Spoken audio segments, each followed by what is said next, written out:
6:30 વાગ્યા હવે જશું જીમમાં અને આજે મારવાનું ચેસ્ટ અને ટ્રાયસેપ.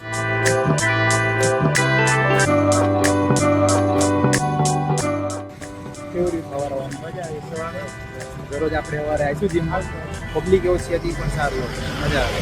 લોકો જો સ્કૂલમાં જઈ રહ્યા.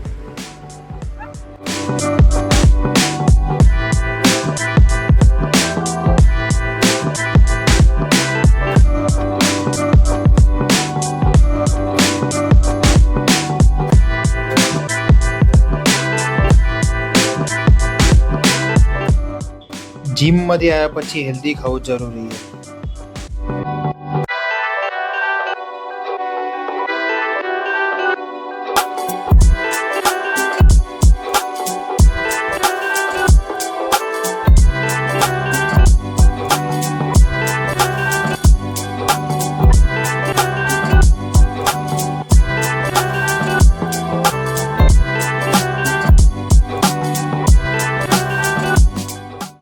આજનો વ્લોગ પસંદ આવે તો લાઈક કરો, શેર કરો, સબસ્ક્રાઇબ કરો. મળીએ નવા વ્લોગમાં નવી કહાની સાથે. ત્યાં સુધી ગુડ નાઇટ.